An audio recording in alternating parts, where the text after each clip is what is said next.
Hi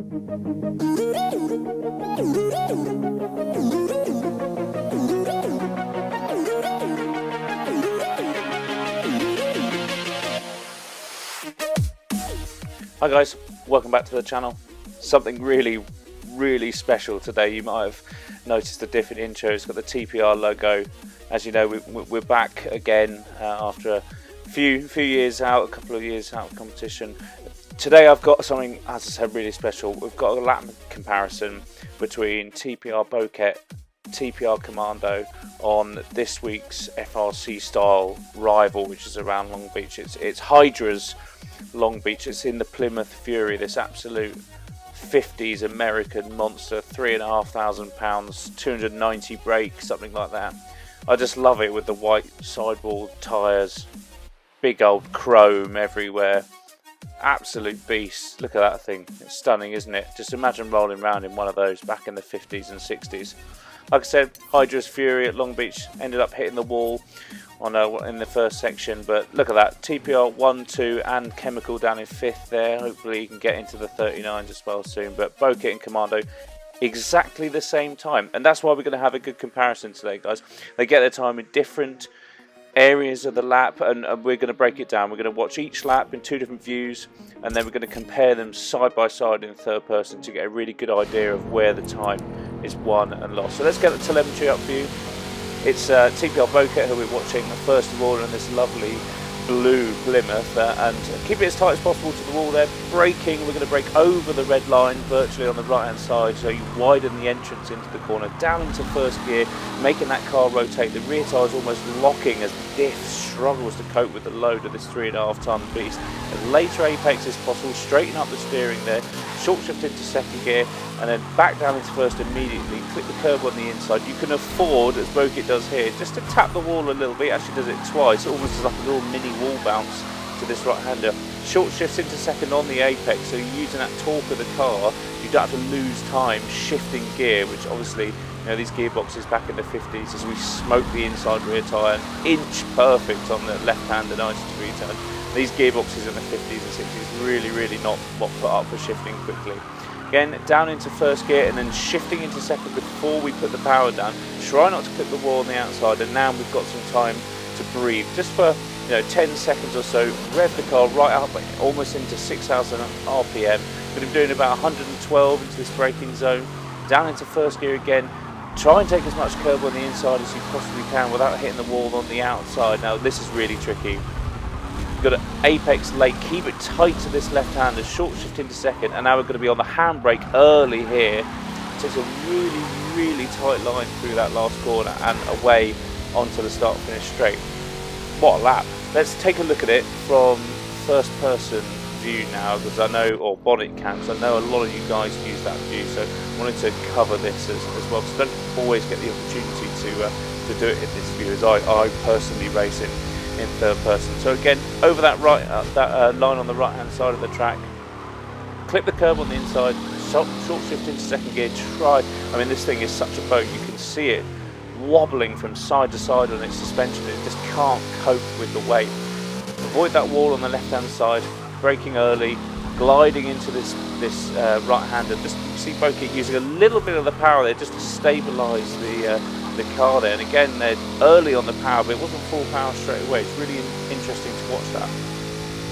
Little bit of a breather, spot your braking point just after the 250 meter board, first gear, again short shifting into second, about just under 4,000 RPM, let it run out to the red line on the right hand side of the track, and again 50 braking point, about 250 again, even though we're nowhere near as fast there. This is such a critical corner. You need to be able to maximise the exit on the corner to the back straight as much as you can, because otherwise you're going to lose just tenths in this sort of car coming down the back in this back straight. Really tricky corner. Actually, I think looking at this, Bowkett may lose a little bit of time through here as he gets a little bit squirting me, a little bit sideways, and that compromises him into this left-hander slightly.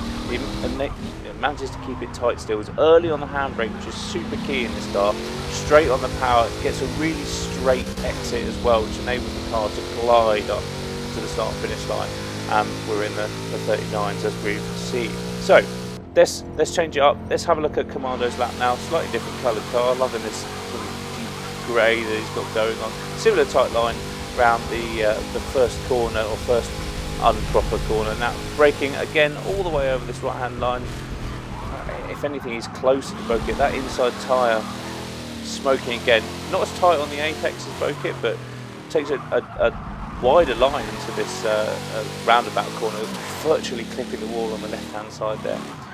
Uses a slightly different technique there on the handbrake more often than Bowkett. Doesn't shift down into first on that corner, and he doesn't shift down into first on this one.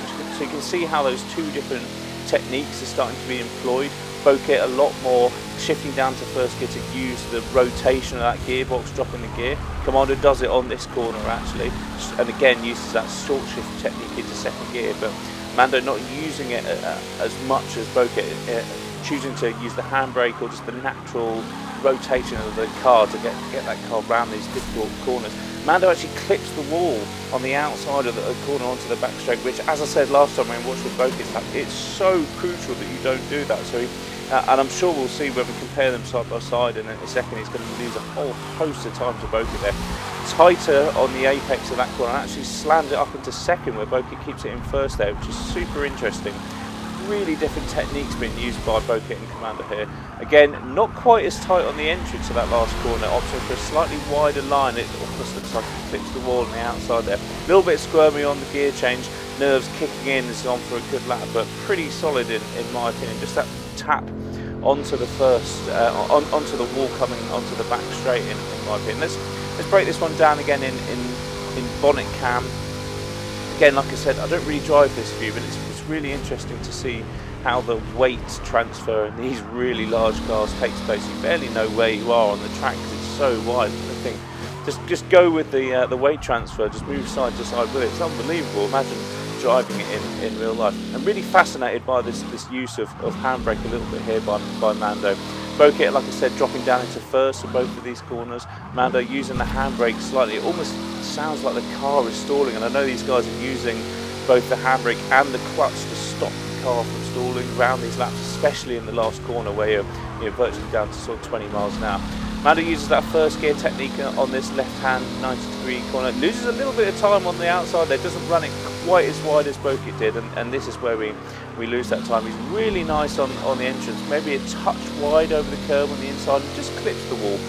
You know, we didn't even lose any speed, but we didn't gain that minuscule mile per hour, half a mile per hour, quarter of a mile per hour we need down this back straight in these slow D-class cars. Really nice short shift into second around that right-hander, and then into the final section. Keeps it really smooth on here. You can see we're like 80-90% of power for a lot of that. Slightly wider line into last corner, early 60-70% on the power, run it out wide and up to the line we go. So we've gone through both drives, both laps in third and sort of first person against bonnet cam. Let's put them side by side and see if we can identify some differences where one is lost and one is sort of gained. Remember, these guys have exactly the same time. Okay, 1:39.802. It's so good, you know, almost a tenth ahead of Lage at this point. You can see Mando's actually a little bit in the grey car, taking a tighter line around the roundabout section. Again, just keeping a little bit more momentum by keeping it in second gear and using a handbrake, a little tap on the wall. Bowkett taking a wider line into the corners and then using that short shift technique to get a slightly better drive out there, but Mando carries more speed through the corner as he's keeping it in second gear, which is a really interesting comparison. And we're going to see how that sort of pans out in the next corner. Remember where Mando lost, he is going to lose some time, I'm sure of it, through here compared with Bowkett. Virtually the same going into the corner, and then look, he just clips that wall, and as we're going under the bridge here, you can see that Bowkett's just that tiny smidgen ahead going into this final section, and this is where Commando's actually really strong as well, where he keeps it a little bit tighter than Bowkett does. You can see Bowkett's half a tenth ahead at this point, but Mando really catches that up as we go under the Firestone Bridge, and it's neck and neck going into this final corner. Bowkett keeping it a lot tighter here and turning in a lot earlier into the last corner, and it feels like he's ahead on the apex of that final corner, and then Mando's run, that straighter, wider entry into the final corner, enables him to catch up, and we go across the line in a dead heat. There it is, 1:39. 8:02. Absolutely unbelievable by these two guys. Look how competitive that is. You know, we've got Handicap and other Williams drivers down there in sort of 7th and 10th, 12th place. This is such a difficult car to drive, and these guys have pulled it off. Absolutely unbelievable, and I hope you enjoyed this comparison of their laps. I urge you to go and follow their Twitters and add them on Xbox and see if you can try and beat that lap yourself.